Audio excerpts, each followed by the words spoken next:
जनगणना ये आपका हथियार है, तो आपको अपना हक लेना है। जाति जनगणना हम करा के दिखाएंगे। खत्म। राहुल गांधी के अलावा किसी में दम नहीं था तानाशाह सरकार को झुकाने का। जाति जनगणना का निर्णय राहुल गांधी के साथ इस देश के हर उस व्यक्ति की जीत है जिसका सदियों से शोषण हुआ है। जो लोग कहते थे कि जाति जनगणना पाप है, वो लोग अब जाति जनगणना को मास्टर स्ट्रोक बता रहे हैं। मगर देश को याद है कि राहुल गांधी ने संसद में ताल ठोक कर कहा था कि मोदी जी आप चाहें जो कर लें, आपको जाति जनगणना करानी ही पड़ेगी, और वही हुआ। मगर ये इतना आसान नहीं था। इसके लिए राहुल गांधी ने बहुत कुछ दांव पर लगाकर इस सरकार की आंख में आंख डालकर उसे चुनौती दी थी। राहुल गांधी को सरकारी तंत्र के सहारे परेशान किया गया। बीजेपी और आरएसएस के लोगों ने उन पर पर्सनल अटैक किए, उनके खिलाफ दुष्प्रचार किया। मगर राहुल गांधी बिना डरे बिना झुके लड़ते रहे इस देश के करोड़ों लोगों के लिए। दुनिया जानती है कि देश के गरीबों, पिछड़ों, दलितों, आदिवासियों और महिलाओं के लिए बीजेपी और आरएसएस की क्या मानसिकता है। मोदी और योगी से लेकर मोहन भागवत और नितिन गडकरी तक सभी खुलेआम इसका विरोध करते थे। मगर इन्हें राहुल गांधी और इस देश की आवाज़ के आगे झुकना पड़ा।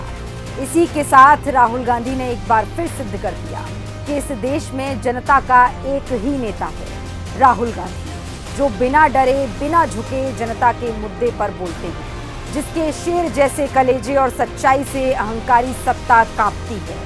राहुल गांधी जो ठान लेते हैं उसे करने से दुनिया की कोई ताकत नहीं रोक सकती। राहुल गांधी जाति जनगणना की बात हवा में नहीं करते हैं। इसके पीछे गहरी सोच और आंकड़े हैं। वो कॉरपोरेट स्ट्रक्चर की बात करते हैं जहां बड़े पदों पर भारत की 90% आबादी दलित, ओबीसी और आदिवासी वर्ग के लोग ही नहीं हैं, पर अधिकांश गिग वर्कर दलित, ओबीसी और आदिवासी वर्ग के हैं। मतलब जहां मजदूरी, गरीबी, बेरोजगारी वहां 90%, और जहां शीर्ष पर बैठे लोग उसमें 90% नदारत। सच ये है कि जिस दिन जाति जनगणना हो गई उस दिन इस देश के कई करोड़ लोगों की जिंदगी सुधर जाएगी। उस दिन इस देश की राजनीति बदल जाएगी। पिछड़ों और दलितों को आर्थिक, सामाजिक और राजनीतिक न्याय मिलेगा। जिसकी जितनी भागीदारी उसकी उतनी हिस्सेदारी होगी। राहुल गांधी ने 2023 में कर्नाटक की कोलार रैली में जाति जनगणना का संकल्प लिया था। राहुल गांधी के संकल्प को देश बांटने की राजनीति बताते हुए प्रधानमंत्री ने 2 अक्टूबर 2023 को ग्वालियर की रैली में कहा था कि जाति जनगणना पाप है। मगर अब प्रधानमंत्री खुद पाप करने के लिए विवश हो गए हैं। मगर राहुल गांधी की ये लड़ाई अभी थमेगी नहीं।